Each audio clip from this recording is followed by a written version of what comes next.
I came back to shore after swimming with dozens of dolphins in the middle of the ocean, and I broke into tears. And I looked at my friend and I said, I'm done. I'm not going back to corporate. I'm going to travel the world. I don't know how, but I will.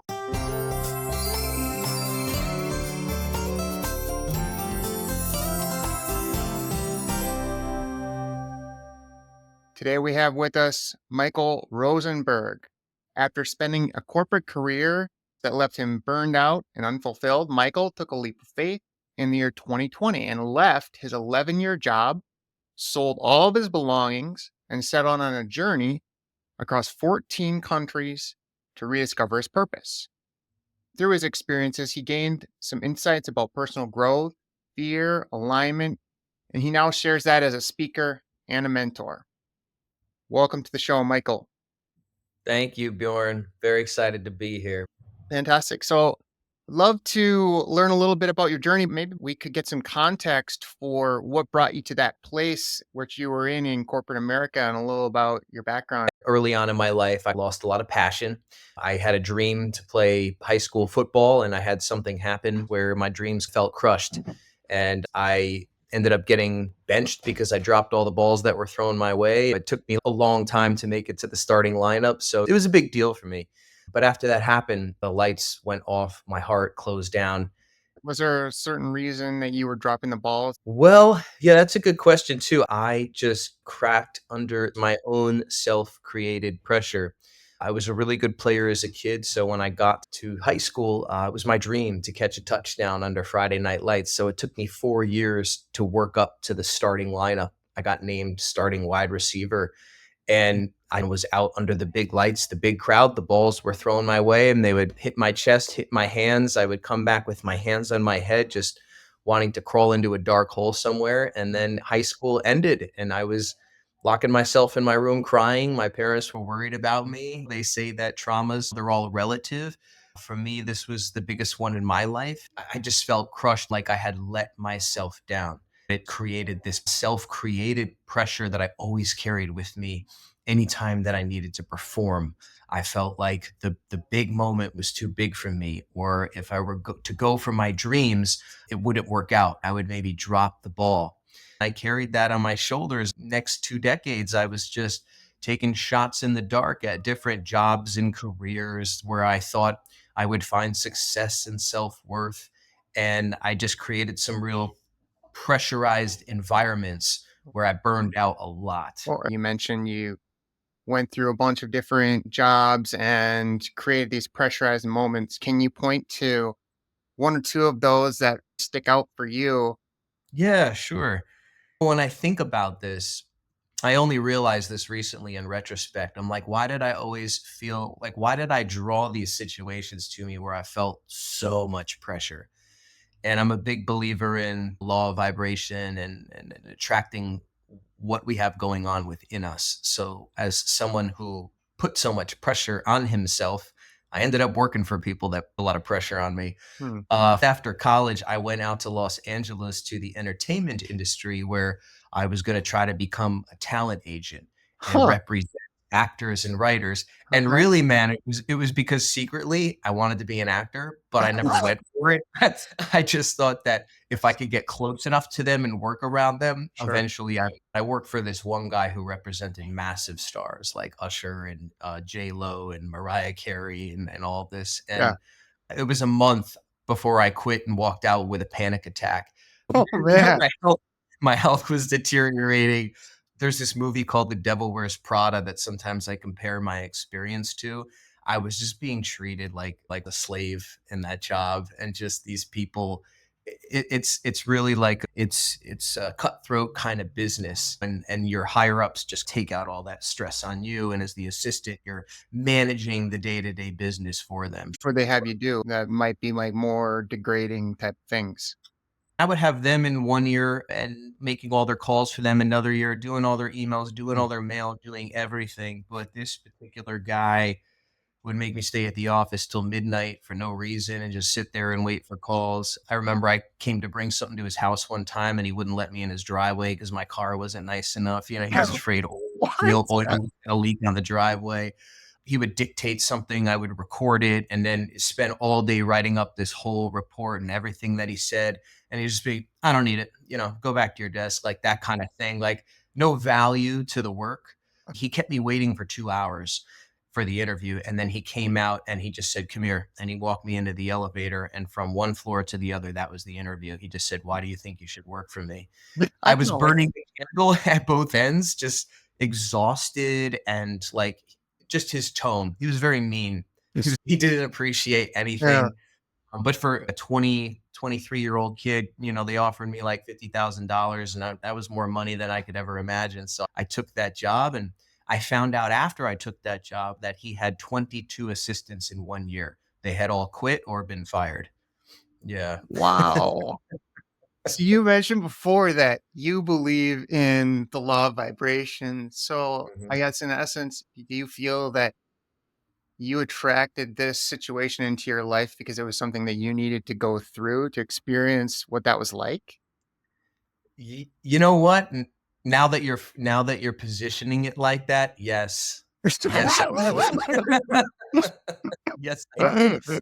If I look at my whole journey from then to now, my big lesson has been getting out of pressurized environments that don't serve me and trying to be this overachiever in them, to understanding freedom and personal liberation and passion and going after your dreams and the lightness that comes with that and living from the heart. I'm really a big believer in contrast. You Mm. have to experience one side of something to know it, like dark and light, to be able to appreciate the lighter side when you get there. So yes, I went through many years saying, I just can't catch a break.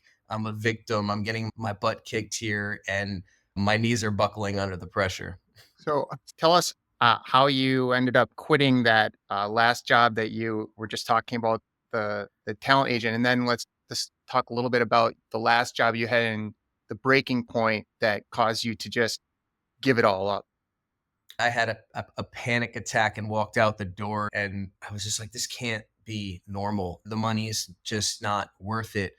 And at that moment, I decided the entertainment industry is not for me. It was a bit of a dream that I'll go be an actor, but I just didn't pursue it. And I said, I don't want to work for these people because they're inhumane. There must be something else. And I happened to meet a friend at that time who worked in sales, and he helped me get a mobile sales job with him. So I started going to home shows selling luxury shower heads around the country. And that brought me to Florida. And the short of the Florida story, it was another 11 years in sales because I never knew what I wanted to do. I didn't feel like I had a particular degree that was specific enough where I could go into any other field. And sales was just what I knew a lot of people did when you don't have a specific degree and you could make a lot of money. So I just took a chance there. And that whole experience, just from beginning to end, felt like a pressure cooker, water boiling up about the top, about to explode off the top. And yeah, I don't want to say it all yet because I know we're inching our way there, but it brought me to this point where I just said, enough is enough. There must be another way. Can you And that's tell when the us no. what was it about that job that was creating the pressure that you Yeah. felt? Well, sales is like, what have you done for me today? Mm, If you are selling and you're hitting your numbers, you're valued. Your bosses love you. There's rewards. It's a reward based system. You're mm. making money. There's incentives, and you're like the man when you're selling. As soon as that sale's over and Monday comes again, you're back to zero with your numbers, and you have to hit the numbers for the company. So I would feel pressure all week long to make a sale. And I never felt like I was that good at sales. I was banging my head against the wall trying to figure out how to do this. I saw people making a lot of money around me, but it would always be like getting close to Friday without a sale yet. Mm. And I knew that I would have to come back to the office and sit with my team and in meetings, and my boss was going to not be very nice to me. Some of those jobs, I didn't even get paid a salary. So it's like, if you don't sell, you don't make money. You've got high bills to pay. So it put me very much in a fight or flight survival mode, fear based, fearing for my livelihood, for my financial security, and very hard to be myself. Just so much on my mind all the time. And I would just wait for the weekend and go spend the little money that I had at the bars with alcohol, just trying to kind of numb myself and take myself out of that environment. And every week, Monday would come. I would be like, I cannot believe I'm going back into this. I was knocking on 50 doors a day, selling directly to businesses. Lots of rejection, all my own generated leads. I would have to walk in and get past gatekeepers, get to the decision maker. It became a rough environment for a long time. Can you remember a time when you walked into a business that really sticks out at you? Or There's so many of them. It depends what we're going for because I had one happen that was a bit mystical that actually sent me on my travel journey. That's okay, that's started negative and went positive. I could tell you about that one. It sure. was like, okay, so my mindset going in, this day was to the day my 3rd year anniversary at my company. And I woke up miserable and I wasn't selling anything that month. And a friend of mine sent me a lead to a restaurant. And at the time, I was selling services like chemicals and hygiene that restaurants rent. So this restaurant was just getting started. They were still in the end of their construction phase. I walked in and I looked around, and you could kind of tell when it's like a good prospect. And this didn't feel like a good prospect, like I'd be able to sell them very much. And I was like, why am I here? And it was an Indian restaurant, and the owner came over to me and she said, she just was like, sit over there for a while. I have to deal with the contractors. And I'm like, what the heck? Like, I'm sitting there for 20 minutes. I was this close to getting up and leaving. I said, my time is being wasted. I'm in a bad mood. I'm having a bad day. This lady just disrespected me. Finally, at the last minute, she goes, okay, come over here. I sit down with her. She's the owner of the restaurant. And she starts talking to me about their vision as an Indian restaurant and about some of the traditions that they've brought from India. And she starts to talk to me about her time in India. And she goes into this story about how she went on this pilgrimage, this very sacred pilgrimage up this sacred mountain in India. And I remember I just got so interested. I started leaning in closer and I felt some kind of different energy come into my body and take over. It was like a warmth and a tingling all over. It was almost like I was Mm. hooked into some kind of vortex with her. And I'm just so mesmerized by what she's saying because I've always wanted to go on a journey like this. I was actually just starting my own spiritual journey with different modalities and practices. And I'm like, oh, India. And what happened is a friend just the prior week, we were supposed to plan a trip to Thailand and he just never called me back. I still haven't heard from him to this day. It was very odd. So she's telling me this story. And I said, how do you know? She goes, you can only go to this place if you're called to it. And I said, how do you know if you're called to it? And she leans in and she says, you already have been, my dear. And I was like, why? My jaw was open. So the power of this moment was that I completely forgot about selling or the business of why I was there. I totally let that go. Mm. For me, this was like an awakening moment of passion and of interest because I wanted to go on this trip and that's all that mattered. And so I went to India a month and a half later with like I took what she said and I started to go see her every week and she started to teach me about India. And my job would only give me 10 days off out of the whole year. So I took 10 days with a backpack, no hotel reservation, and I went to India. You said Yeah. that she told you to go sit there and you were sitting there for like 20 minutes and you were getting upset, right? And you thought about leaving. How close were you to walking out? I was 1 foot out the door. And she told me when I sat down with her, I had you sit there because I needed to slow you down. I could see that in your mind, you were going a little fast or maybe not having a great day. Mhm. Now, what I picked up, I look back on this and I said, I think she was pretty intuitive because I went to see her for several visits after, and we started talking about a lot of mystical stuff. And she said she can read people very well. And there was something within me that she saw and made this India connection with me. I look at that moment as like, I probably did need to sit there and just kind of like, be pissed off for a minute, like universal jokes on me, while this moment is coming, this mystical moment that I just could not have seen, that planted the seed for me to travel later on in 2020. India is what brought travel alive in me and made me want more of it. You had said that when she was talking to and you were feeling drawn in, that you were feeling sensations in your body. Was this the first time you had a sort of sensations like that when you had an experience, or is there something else you can point to that you would compare that to that had happened before? I feel like you're pretty intuitive, Bjorn, because that question is spot on actually. So what happened was in 2000, okay, so this experience was the end of 2015. Probably a couple of years earlier, I started to see a therapist because I was in a really bad place mentally and very depressed, mostly because of my job. Yeah.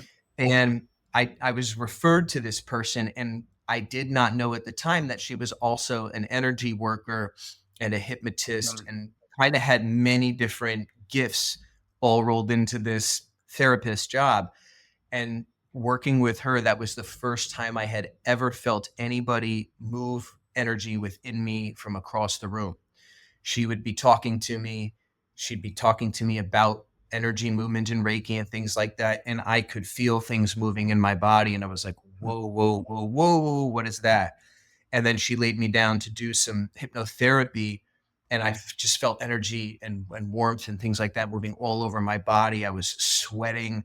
And mm, that was my first moment in my life understanding, wow, this stuff's real, this energy stuff that people talk about. I could feel something beyond the physical, like, and I was amazed that people have these gifts and mm, that they could move energy in others. So I think that also piqued my interest in the spiritual aspect of humans and what our capabilities are in energy. And yeah, that like only you asking that question had me realize that I had had that first experience. And so this second experience, again, I was like, oh, my energy, something's happening with my energy inside. mm. Something's going, something's hooked me. You sold all your Yeah. things that you mentioned, right? Yep. I sold everything and I cashed out my 401k retirement fund, which is something you're not supposed to touch until you're 65 years old. And I just said, life is now, that money's there, and got rid of my apartment, my car, sold all my possessions. And I traveled the world with two big bags and one small backpack for 4 years. Mm. Yeah. What sticks out at you in your travels, moments that really shaped a lot of your perception of your journey? Yeah.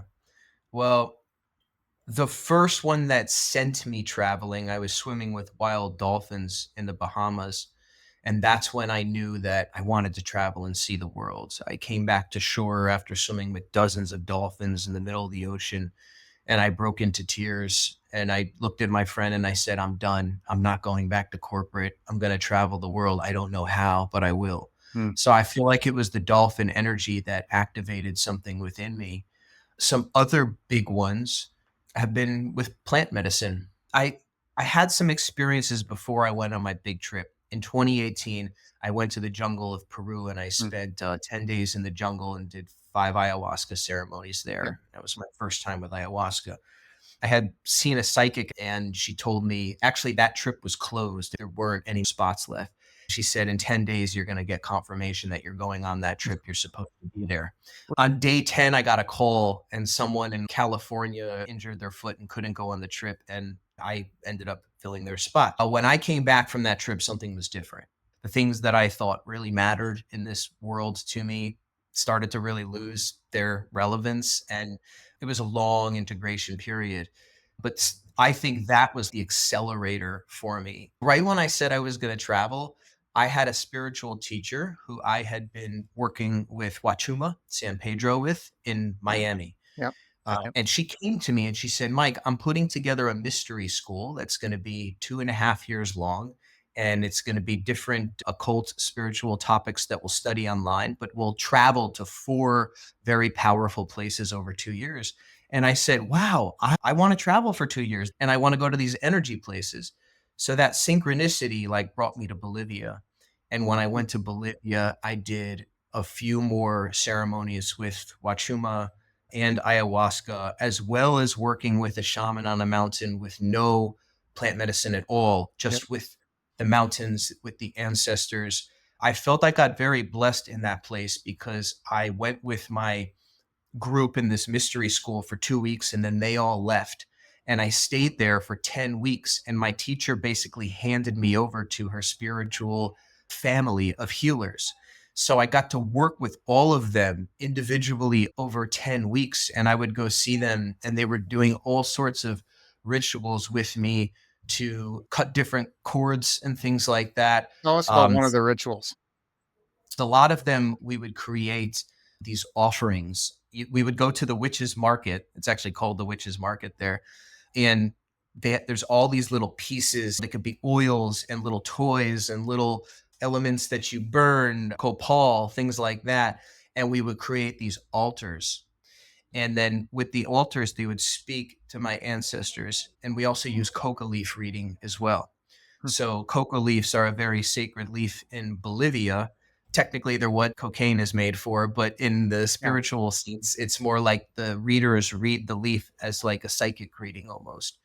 And so what happened is we did a coca leaf reading, and she came back with all this information about what's going on inside me as far as my masculine and feminine energies are concerned. She told me that the access to my masculine lineage was somewhat blocked and that there was a lot of trauma, Mm. a lot of not so good stuff done by my masculine ancestors. But I had more access to my feminine. So she, to help clear this, sent me to this mountaintop with her grandfather healer. And it was wild. We were up there, and as part of the healing, they were healing part of that lineage within me. We bring like a case of beer. And I didn't know that, I didn't know that like drinking would be a part of this, but he's he speaks to the mountains because there in that land, they believe everything is a spirit, including the mountains, the rivers, everything. And the mountains in particular are like the guardians of the land. And the people pray to the mountains and ask them permission for everything because it's a give and a receive type of relationship. So he was working with these mountains, and I got to ask questions, and he would answer questions that I had while just burning things. We burned a whole stack of wood. We would be drinking these beers, and you would spill a little beer out on the ground for the mountain and then drink it yourself as well. And I ended up getting pretty drunk.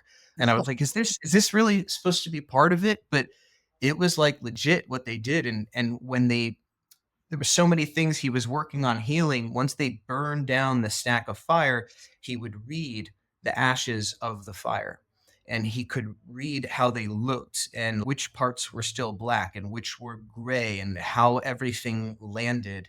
And he could say, okay, there's still some self doubt within you because over here, this particular ash looks this kind of way. I'd come back to my hotel room like spent. I would go work with them every week, and it was just so much was being moved within me. I have journals I could go back and really Yeah. look to find out what all of it was, but I thought I was being turned inside out with some So really deep healing. there was then very physical and emotional. It sounded like you had to do a lot of emotional processing. You got tired and you basically needed to sleep just to realign your body. Was there Yep. any like deeper tension that you felt coming out in any places? Over my whole spiritual journey, back from when I began with that therapist in 2013, it was like emotional floodgates had just opened in me. I hadn't really cried much in my life before that, and it continued into my travels. It was more intense in the earlier years. Yeah. I'd be on the table just purging and screaming and all sorts of stuff coming out of me with my Reiki master. And in Bolivia, I felt a lot of grief, and I didn't know where the grief was coming from. And this would show up quite a lot in my ayahuasca ceremonies. I've done enough ayahuasca ceremonies here and there throughout the travel, and I would always tap into this very heavy feeling of grief and pain. And knowing that I didn't really have a lot of big traumas in my life, like let's say some of the harder ones, like abuse and things like that, and or deaths that people experience. But what was coming out of me felt like it had something to do with that stuff. And some of my teachers and healers would say, you have a lot of past life and ancestral trauma coming through you. And part of my path on this planet is to help heal that and clear that. So, in some of these ceremonies, really the ayahuasca ones especially, my body was pushed to limits where I thought I was going to explode. I didn't think it was possible to feel the amount of pain emotionally and physically that I felt, but I would clear them in these ceremonies and then feel so much lighter after. Mm. But I couldn't always connect it to like what it was or the thought. I mean, I had some things going on. I had like a little addiction here and there and self doubt, all sorts of stuff that I'm working on. But sometimes it was so overwhelming that I'm like, how many lives did I just touch right there? Yeah. Did you notice any connection or opening to your spirit guides? Yeah. I felt all along the way that the layers were just being peeled back a little bit at a time. And one of the shamans in Bolivia told me that I had lost my connection to the land. Mm. And actually, a lot of people in the world today have lost that connection to the earth and have stopped living coherently with the earth. The earth provides us with our energy and with our resources, and we're to treat it back the same way. And they told me, they said a lot of people are so depressed today because they don't even know what that's about. So me getting to travel through some of these countries and go through these ceremonies connected me back to the land in a way I had never imagined. And I completely fell in love with nature. Mm. And I just fell in love with hiking. And I took part in a lot of ceremonies, even just without plants, but just like going up into the mountains with indigenous people, singing songs, chanting, calling upon their ancestors. And so it was a gradual thing. It wasn't like a moment where Yeah. I didn't really know what was happening along the way. But by that fourth year living in Peru, I was thinking, there's this ancient part of me that's awakened now that Yeah. that that can feel energy a lot more. I can absolutely feel it. I'm very sensitive. Yeah. I understand the power of emotions. I read myself very well. I'm extremely self-aware, and just the way I read the world, like I'm much more tuned in, and I understand what awakening is and what a lot of people are coming back to right now, this Mm. original connection to ourselves and to the earth. I feel like my journey just unfolded that for me. I'm always drawn to places of nature. I'm very drawn to mountains. I'm very drawn to conversations about past lives. I love energy work, even though I wouldn't say I'm like a practitioner right now, but I feel like that's unfolding and something that I'm going to be able to work with people eventually. Mm. You lived in 14 different countries. Did you have any unusual adventures that stick out in your mind? Anytime I went somewhere, I wanted to really give myself enough time to settle into that place and to really begin to get to some of the deeper layers of how the culture operates so that I can live by their ways and experience that. So I would never just jump in and jump out. It was a minimum a month to 3 months or any amount of time past that in all of these places. So I had this one experience where the same spiritual teacher of mine, let's say we were about halfway through our course. This was like the winter of 2021. I came back to the States to take a little break, and I was headed back out again. And I said, oh, this is like halftime. And my second half of my travel is going to be amazing and so happy and glorious because the first half was so good. So I said, where do I want to go this Christmas? I just love Christmas lights. I was raised Jewish, but I just like always had this thing for Christmas lights. Mhm. So I decided to go to Portugal just to see the Christmas lights. Mm. About 2 weeks before I went there, my teacher gave us all an assignment. 30 of us in our class, more or less. Everyone got an assignment to do a presentation on an ascended master. Mm. So we would study these masters like Jesus and Buddha, all the Egyptian gods and goddesses, the Greek ones, Mm. different angels, all of this stuff. Yeah. I was assigned Krishna, Huh. and I didn't know anything about Krishna. I was like, who's Krishna? Right. I've heard his name mentioned as a god Yeah. before, or an incarnation of. So I get to Portugal and I became immediately depressed. I went into the darkest depression of my life and I couldn't figure out what it was. I didn't know if it was the holidays, if it was just the land that I was on, or if it was just some lesson that was being shown to me. But I felt extreme, utter loneliness. I Mm. had always been really good at doing life alone. I love to be alone. I love me time. I love to travel alone. And I got to Portugal. Everything it felt like the world was weighing on me. How did you know it was loneliness? Was it thought? Was it a feeling in the body? How did you experience it? It just felt very dark and it felt like I wanted to be around someone. Mm. Physically in the body, it was heavy, but my mind was also spiraling into this place where I lost purpose or sight of why I was there. I wasn't sure why I was still traveling. I wasn't sure what I was looking for. I was in this beautiful place with lights. I started staying in hostels and I was around a lot of party energy and Mm. drinking, and I wasn't so into that then. So I felt out of my elements and I was just craving a friend, someone to be around. And that normally wasn't me. And I was like, wow, like, why am I craving this so hard? And when I was alone, God, I just got so down on myself. I made this dance video there in front of the lights because I like to dance and I made videos around the world.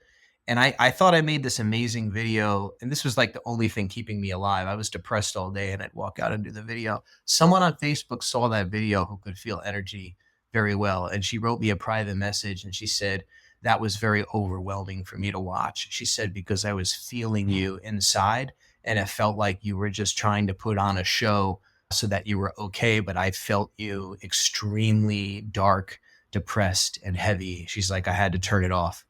And Mm. I was like, whoa, she said this to me after the fact.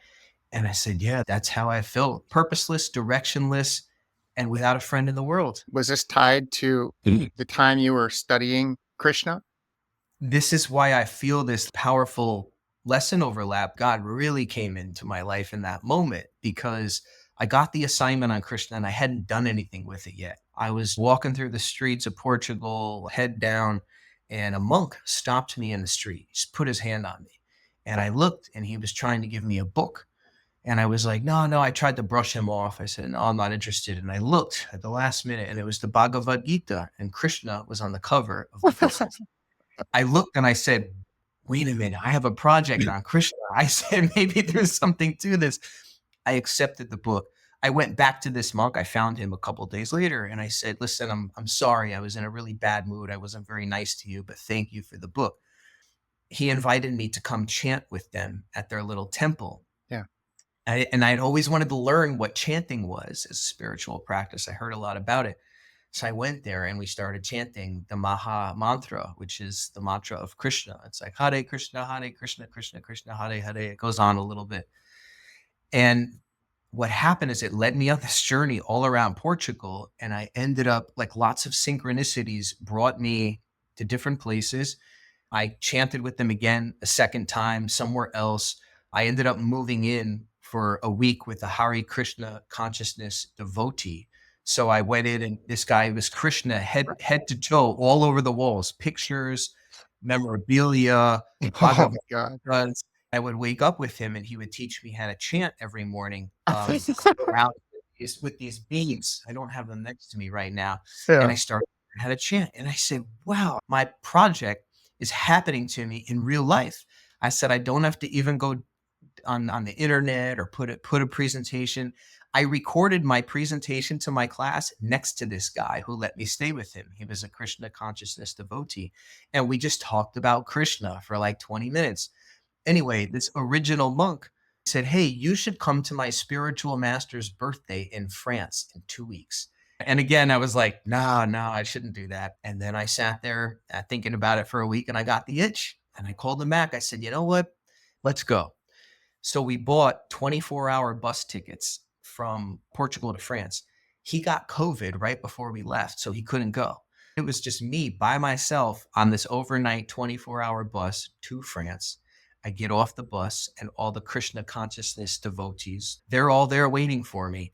And I go and stay with them in this massive, massive castle in the middle of nowhere in their Oh, temple. And I lived like a monk for 3 weeks. Woke up at 4 a.m. with them and I chanted this mantra for 2 hours every morning. And I went into service and helped around the castle and I ate with them and I learned and I studied and I began to experience parts of my consciousness open while I was there through this chanting. Lots of my fears came to the surface and were tested. My mind was pulled in many directions, but I started to feel things in my body open up, little signals where I could feel like anytime a thought that I needed to pay attention to would come in the same moment, I would get an impulse in my body. Or before someone was about to say something important that I needed to listen to, I would get a signal before they would say it. Can you remember one of the example? It still happens to this day quite Sure. strongly. It's become my internal guidance system, actually. And I don't remember things that people said. I would be in a dark kitchen every night recording everything during the day. Like, oh my Yeah. God, I'm going out of my mind. Like I'm having these conversations. Um, but it would turn my head also. Like my head turns automatically when I need to look at something, if someone's there. Or, okay, there was an experience where I was in the mountains not too long ago and it was dark out and I felt lost at night. And I asked my body how to get out of here. Where do I go? And it would just turn my head, walk this way. Okay, turn my head, walk this way. And then it led me right out. I remember sitting there in Bali, falling asleep like this. And I got this boom, boom, boom, right as the waiter came up to serve me. Like it woke me up to be like, your drink is here. That's a good one. Let's circle back. You went through very hard times when you were working before you went on your trip. Then things began to open up. Then you went on your trip and you'd found a group, you'd found teachers, you were doing your spiritual exploration.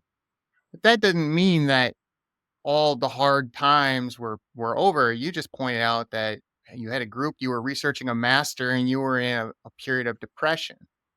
What kept you going moving forward?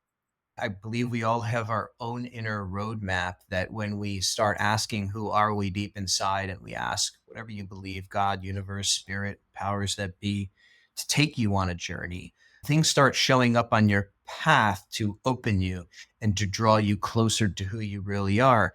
And in that process, you have to face all parts of yourself, all emotions that were suppressed from the past or traumas that have been suppressed, your way of thinking and your way of believing and seeing the world. And all of this stuff has to come undone and be harmonized in a sense. And so, in my personal experience, it was this constant emerging of things that had happened in my life or beliefs about myself that I would feel the full weight of as they would come out and heal. And sometimes that would look like being depressed for a few months. If you were to ask God to be happier or experience more courage, God will say, I'm going to give you a lot of situations to be really courageous about that are going to probably be like really tough. You know what I mean? Because Yeah, it's I do actually. snapping it's not snapping your fingers and getting to where you think you want to be. Yeah. You have to go through the inner terrain of what you need to go through to get there. Now, I look back on that Krishna experience, and I believe God was showing me that we're not supposed to do life alone and that we must do it together. I was so good at doing everything alone and keeping people outside of me. So if my journey is leading me home to myself and connecting me to all that is and people on this planet and to the love that exists and the idea that we thrive and rise together, not divided, then I need to learn how to work with people. And I think I was shown the extreme side of loneliness and depression and then almost rescued in that moment by an aspect of God, Krishna, who brought me to a community in that moment where I had like full community around me and it was just what I needed. When I went on the journey, I had had a taste of what synchronicity was and magical experiences. And that's what lit me up and interested me. I believe that passion is the language of the soul, following our highest excitement, what we are most curious about. Those are the impulses from our intuition that bring us on the path of personal truth. And so as I began to just keep experiencing all these experiences that would feel at times torturous, but then completely light after, I was like, wow, this stuff works. And if I just keep following it, I'm going to get to wherever I need to go, wherever that is. And I wrote a letter to God before I left. I read it out loud on my first YouTube channel. And I said, I'm giving myself over to you. Bring in the people, resources, places, everything I'll need on this journey, and transform me into who I need to be and connect me with my true calling on the other side of it. It just became this adventure that kept pulling me along. And it really tested my faith in these hard moments. There's this saying, wherever you go, there you are, meaning that you're going to deal with yourself and your stuff inside no matter where you are. Like traveling doesn't fix it. Yeah. I just chose traveling as my classroom as opposed to staying in my job where I wasn't growing. And so travel presented me with all of these opportunities in life to unlock different parts of me within. And it was the whole experience. Beautiful, challenging, light, dark, confusing, everything in the middle. Yeah. Mm. I find a lot of times, especially when people are early on in their journey, they might start experiencing some discomfort as some of the unresolved things begin coming to the surface. And they have this perspective in the beginning that I need to get rid of the bad energies.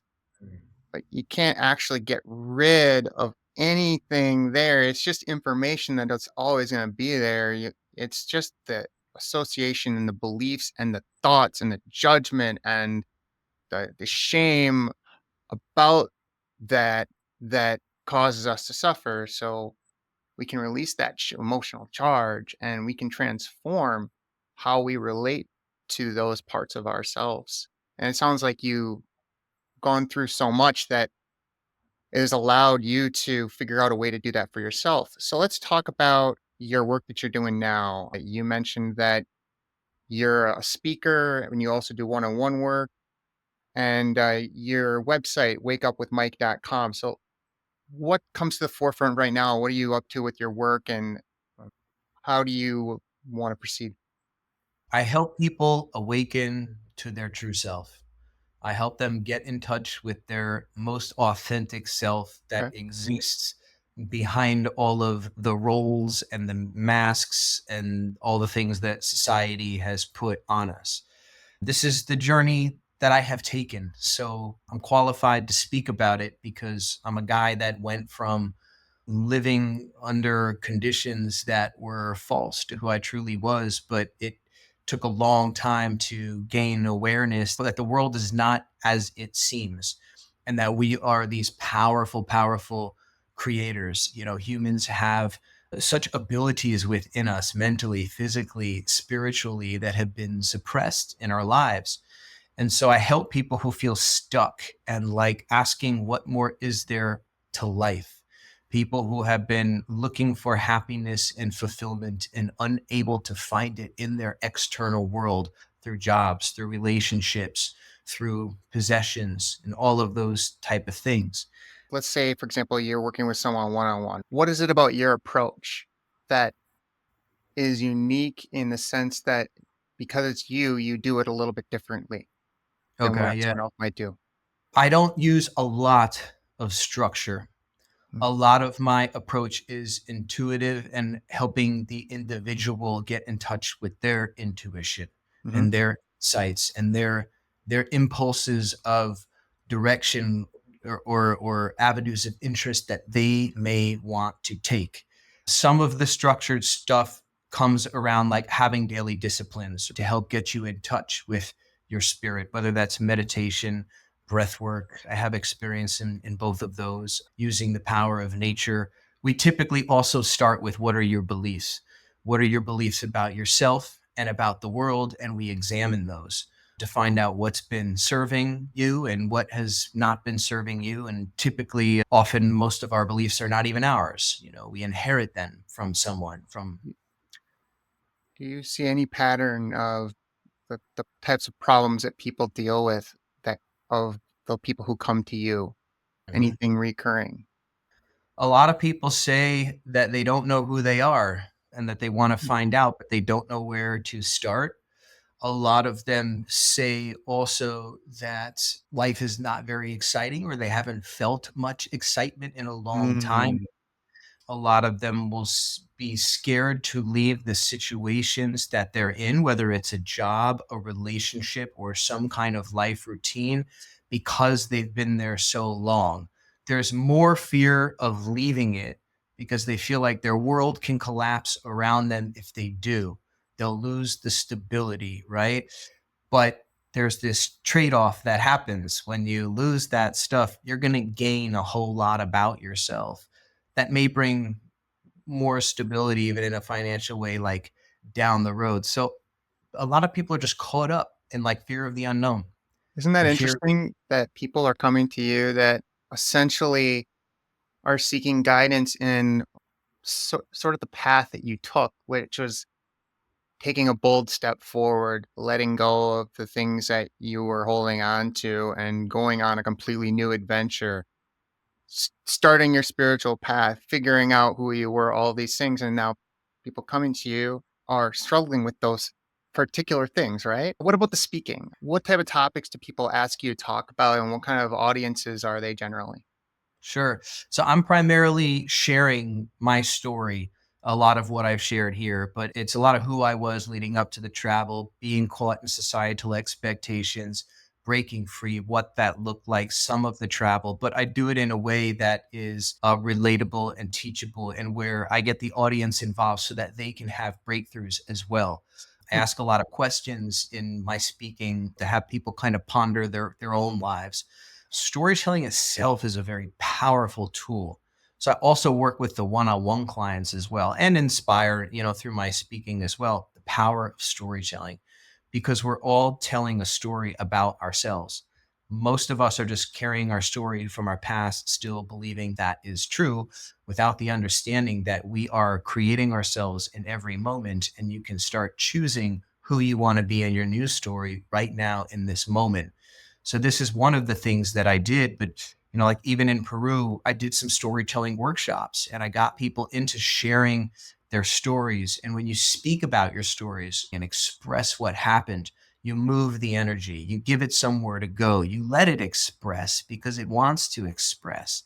But then there's this other elements to make the transition from all that happened to you.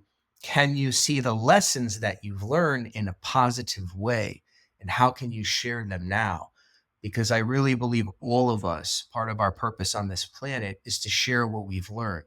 And they say that you're best able to serve yourself 5 years ago because you know yourself, you know the journey that you've been on. So if someone had abusive relationships and they made their way out of that and they healed themselves, then that is a person who can share that journey with other people who are 5 years before, or 3 years or whatever it is, stuck in abusive relationships.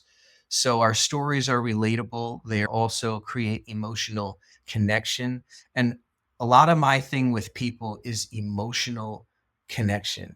I speak from the heart. It's not really about what I say. I don't believe that I know more than lots of other people. It's just about really from my heart sharing what I've learned and who I've become. That's the feedback that I've had from people, from clients, from people who've seen me speak over the years is that it's more of an experience and they remember by what they felt. So I Hmm. try to get people also like into their hearts and feeling again. Hmm. Beautiful. So your website, www.wakeupwithmike.com. And for anyone who comes to the site, is there any particular resource or thing that you would tell them to check out first? When you get there, you'll see a couple different sections, and one is if you would like to hire me as a speaker. I have a bio there and what my talk is about and how I can serve your audience. And I will always tailor any talk around the needs of your audience, depending on who they are and where they're from. There's a section to contact me on there to send me a personal message. And then I've got a couple of videos that speak into the personal coaching as well. So I offer a free 30-minute session just to see if that option is right for you. It's a discovery call. Yeah. Great. So free 30-minute discovery call. Go to wakeupwithmike.com. Thank you so much, Mike, for joining us today and talking about your adventures and sharing and moving the energy, and wish you all the best. Thank you, Bjorn. Had a blast. Appreciate it.